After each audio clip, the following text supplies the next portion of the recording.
नमस्कार, मैं हूं अभिजीत पांडे और आप देख रहे हैं the AP show. Bhagat Singh एक ऐसी पर्सनालिटी जिनको बहुत ज्यादा मिसअंडरस्टूड किया जाता है। लोग उनको इमेजिन करते हैं एक ऐसा पर्सन जो कि अपने मूंछों पर ताव दे रहा हो और जिसके हाथों में एक गन हो। बट एक्चुअली में उनके दोस्त या कलीग्स उन्हें हमेशा एक बुक के साथ देखा करते थे।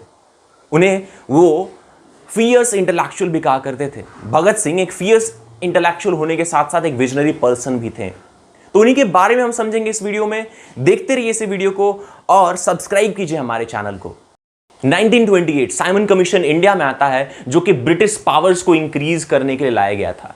इसके खिलाफ मूवमेंट करने के लिए लाला लाजपत राय और कुछ प्रोटेस्टेंट्स ने प्रोटेस्ट करना स्टार्ट किया। ब्रिटिश ऑफिशियल पुलिस सुपरिटेंडेंट जिसका नाम था जेम्स स्कॉट ने इसके खिलाफ उन लोगों पर लाठीचार्ज शुरू कर दिया।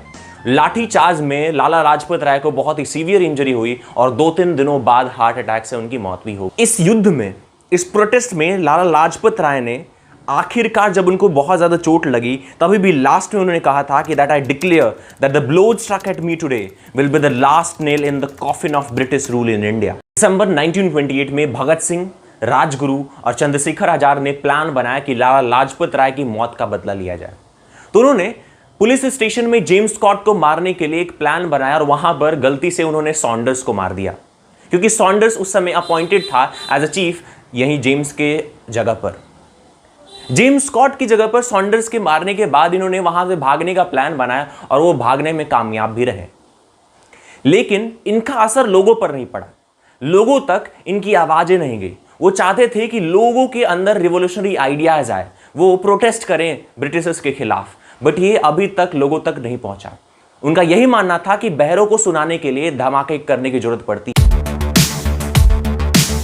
तो उन्होंने 1929 में बटुकेश्वर नाथ के साथ मिलकर होममेड बॉम्ब बनाया और ये होममेड हार्मलेस बॉम्ब को सेंट्रल असेंबली में जाकर फोड़ा।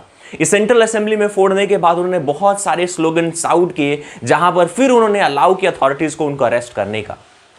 उन्होंने अरेस्ट करने का ये डिसीजन इसीलिए लिया बिकॉज वे चाहते थे कि रिवॉल्यूशन जो है आइडियाज, विचारों से आए, ना कि गन से, ना कि वॉयलेंस से। इनका ये मानना। यहां पर एक दिलचस्प बात यह है कि जब वो सेंट्रल हॉल में गए थे तो वहां पर अपना वेश बदल कर गए थे। वो वेश बदलने के लिए एक हैट, खाकी शर्ट पहनकर गए, जो कि हम नॉर्मली फोटोज देखते हैं। ये आइकॉनिक पिक हम देखते हैं, ये उसी समय की है जब वो जाने के पहले खिंचवाए थे। 1929 में जब भगत सिंह को जेल में डाला गया, तब जेल भी उन्हें कैद नहीं कर पाया।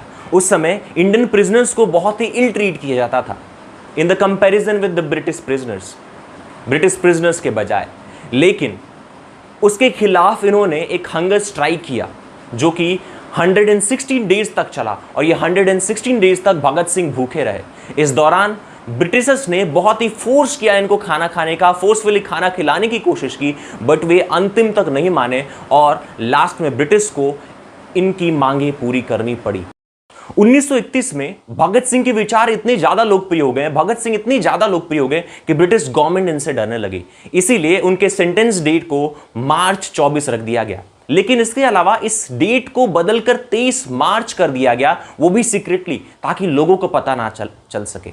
और इन तीनों, भगत सिंह, राजगुरु और सुखदेव को 23 मार्च 1931 को फांसी दे दी गई। इसके अलावा इनके बॉडी को 300 से ज्यादा पीसेस करके सतलज नदी के तट पर इनको जला दिया गया और उसमें बहा दिया गया। इसके अलावा भगत सिंह को जब आखिरी बार पूछा गया कि आपकी लास्ट विश क्या है, तो भगत सिंह ने कहा कि मेरी आखिरी विश यही है कि मैं एक किताब पढ़ना चाहूंगा जो मैं अभी पढ़ रहा हूं। उस समय वो रशियन रिवॉल्यूशन की किताब पढ़ रहे थे, व्लादिमीर लेनिन की, और उस किताब को अंतिम बार उन्होंने खत्म किया। और अंतिम समय जब उनको जेल में निकालकर हैंग कर ले जाया जा रहा था, तब वो इंकलाब जिंदाबाद का स्लोगन पूरे जेल में चिल्लाते हुए गए। भगत सिंह का मानना था कि क्रांति बम और पिस्तौल से नहीं आ सकती। क्रांति की तलवार विचारों के सान पर ही तेज की जा सकती है। उनका यही सपना था कि लोगों में यह विचार फैले, लोग इस विचार को समझे और इस विचार के लिए काम करना शुरू करें। हमारा इस वीडियो का यही मोटिव था, ताकि विचार हम लोगों तक पहुंच पाए, लोग भगत सिंह के बारे में जान पाए। तो आपको अगर ये अच्छा लगा वीडियो तो लाइक कीजिए इस वीडियो को, सब्सक्राइब कीजिए हमारे चैनल को और शेयर कीजिए, ताकि बहुत लोगों तक ये विचार पहुंच पाए। इंकलाब जिंदाबाद।